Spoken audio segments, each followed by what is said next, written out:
Hi, this is Carolyn, and I'm here with Aaron. And this is part 2 of our episode with Amanda, whose team won both the 3-5 18 and over national championship and the 40 and over national championship. If you'd like to learn more about her team, please check out part 1, but here's part 2. What did you do to research the other teams? Well, it's not easy. It's not like with some of our counties in Florida. They're much stronger counties, and so you can kind of tell going into it. But this was really hard because the teams were spread out so far, and there's nothing to compare to.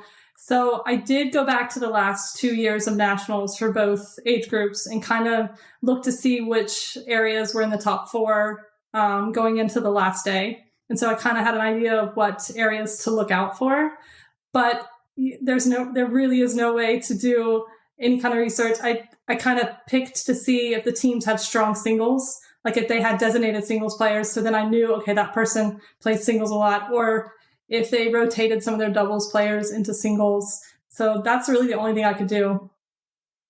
Yeah, that's really difficult. It's hard enough on a state level, let alone on a national. Yeah. Did you look at like tennisrecord.com or UTR, any of like those tennis rating websites before going? I did before states, but I did not before nationals because I did not want to psych myself out. Looking at all of our ratings, I knew we were at most of us are at the higher end of 3.5. I didn't want to go in and compare numbers with ours. So I tended to stay away from the numbers before nationals, but I did do that for state. Do you want to ask about flipping courts, Carolyn? Oh, yeah. So we talked about, you did for states, look at numbers. For your own team, did you flip courts? Did you look at other teams and say, well, they normally flip, so I'm going to flip? Did you do any of that, or did you play straight up throughout? From when we did sectionals through nationals, I don't like to be predictable. I do feel like all of our doubles lines are equally strong. Mm-hmm. So I rotated every match. I never kept the same lineup in the same order. We had 3 doubles pairs that tended to stay together, and I would call them pretty even. And so I just rotated them, and then I would randomly throw in a different doubles pair each match. So nobody really had any idea where anybody was going to land. Oh, that's smart. That's smart. That's what we did. We did a couple years ago when we went for 3-5 states, because we had the same thing. Carolyn and I just recorded recently, and I said for that team that I captained, we didn't really have a double. It was, I think our topic was like about not getting your feelings hurt. And part of that was like what line you play on, whether you're doubles 1, 2, or 3. And that doesn't necessarily speak to someone's ability or lack thereof.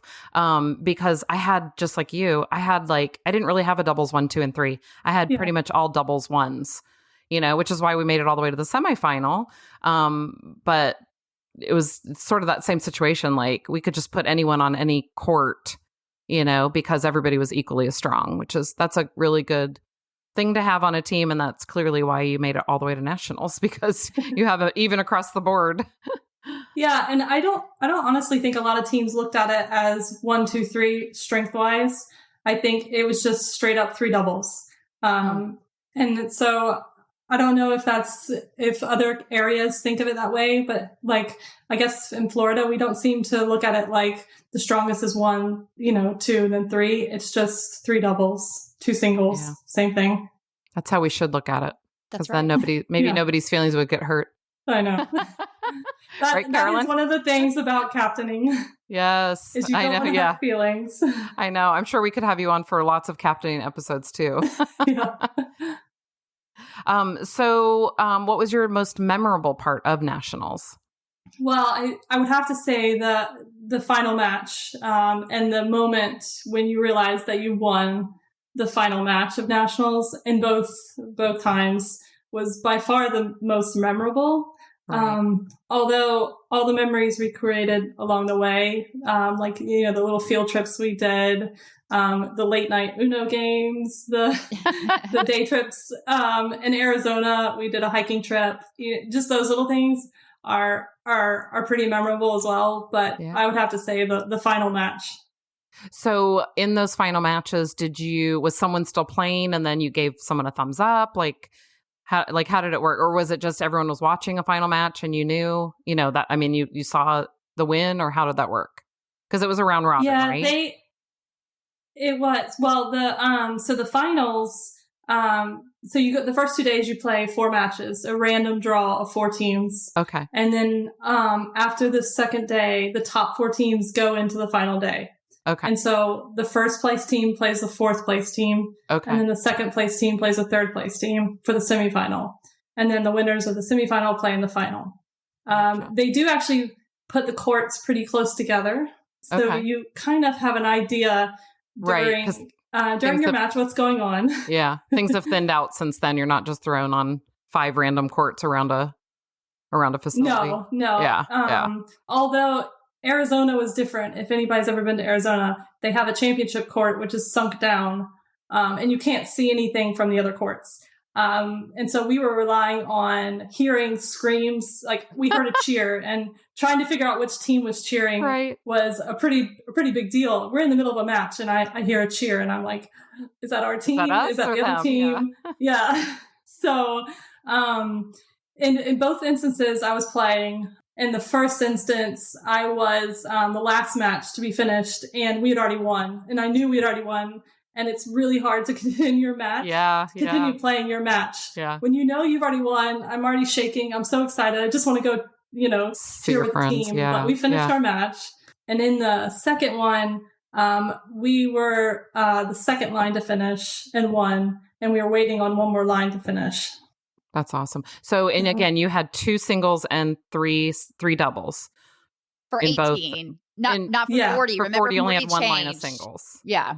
Yeah. Yeah, 40 is just 1 singles, 3 doubles. Yeah. So how do they determine that again? Is it, I can't remember. It's based on, I know you split. So if you're 3 and 1, then you've won it. But if it's 2 and 2, it comes down to sets first. Okay. Sets, yeah. Okay. So in 40 over, did you win 3-1? Did you win 4-0? How did you do it? In the final, we won 4-0. Oh, good. But in the semifinal, it was... that makes it easy. That makes it easy. The semifinal was 2-2. Wow. So what did it come down to? Sets then? It did come down to sets in the semifinal. We had lost 2 lines in 3 sets, and we had won 1 line in straight sets. And so if we'd have won that 3rd line, or that 4th line, just full out won, either way, straight sets or 3 sets, we knew we had won. And we ended up winning in straight sets. Wow. Okay, so I have a question about hard. that. The 2 and 2 is hard. Yeah. The 2 and 2 is hard. That makes it... You're counting you're counting games, you're counting sets. Yeah. Another question about that. So did you feel like, because when we won states a couple years ago, we did the same thing. We had a round robin, and we faced a bunch of really difficult teams through those. And I almost knew when we won against one of the teams that was really strong, if we could get through them, like there wasn't anybody else really stronger. So I felt like going into the final day, we didn't necessarily face the strongest team in the final. We really faced them more like 3rd round, Did you feel that? Did you kind of know that going into that when you won that? When you won Nationals 4-0, did you kind of know that maybe wasn't the strongest team, or did you guys just have a really good day? Did they have a bad, like, how'd you feel about that? Was that a section there's a funny story about this. Okay. In 18 plus, in the finals, we faced Intermountain. I believe they were from Nevada. We knew we were going to see them at 40 plus. They told us, they were like, hey, we'll see you at 40 plus. And sure enough, we saw them in the semifinal. We beat them 4-1 in the final in 18 plus. And then we tied them 2-2 in the semifinal at 40 plus. So we knew they were going to be our strongest competition, and they were. And we saw them in the semifinal. Did you see a lot of overlap between the 18 teams and the over 40 3-5 teams? Were there a lot of kind of the same people there again? Same regions? No, it was that was the only team that was the same. Which we thought it was kind of funny because we saw them in the final and the semifinal. Yeah. But we played Hawaii twice, but it was 2 different areas. We played Southern California twice, and it was 2 different areas. So there was no overlap in the actual states or regions. It was just, we ended up playing the same, but just not the same players. So I want to know what you won, because thinking about not only matching and doing all these fun things and traveling together and being on a flight together, I'm picturing you guys like holding up, a trophy on the airplane and everyone cheering for you. But what really happened? 'Cause That's what I'd be picture. doing. That's what I would do. Right? I would wear a medal. Well, I'll have to privately show you our slideshow because we did have fun. So this is our plate. Oh, wow. I don't know if you can see that. You really, Yeah. that's like winning the US Open. I know. Yeah. What? That is literally a That's plate so much like better the than US a Open. towel. Yeah. Or like we won like a Right. little medal, which Yeah. I'm proud of our medal, but that's So legit, did you take that on the Erin. plane and like hold it in the air, like as you Yes. So every That's player gets awesome. one. Every player gets one. And so we all had our plates on the plane with us. Yeah. That is really impressive. We need a photo of that because we'll have to Yes. when we post this episode, and then we would love to see your team photo. That's so cool. They did a photo shoot, like a professional photo Yeah. shoot, that you get a team We had a lot photo of fun together. with that. They did a lot of, you could have Props we and had stuff. matching pink glasses. Yeah. Cute. And the photographers were really good. They were fun. And they did action shots all weekend. Wow. So we got a lot of nice action shots. Oh, I can't wait to see those. I know. That's so fun. That's really cool. That literally looks like the US Open plate. Yes. Yeah. I'm jealous. Now we really need. Now I'm really bummed we got bumped up, Carolyn. I know. Well, a part of me was like, did you win like a towel or something? Because we always kind of joke that like we Right. put in all this A pen. effort and then you get like a towel at the end of it. So that's awesome. Yeah, That's we legit. did. We all got t-shirts. I don't know if you can see that. Yeah. We got t-shirts. We got a towel. We got a bag tag. But that every player that went got one of those. But Florida does a great job with their sectional trophies. We get these little glass trophies. But as soon as I saw the plate, I was like, oh, this is Yeah. That's big time. This is yeah. Thanks very much to Amanda for speaking with us. I really liked how she rotates her doubles pairs every match so that she's never predictable.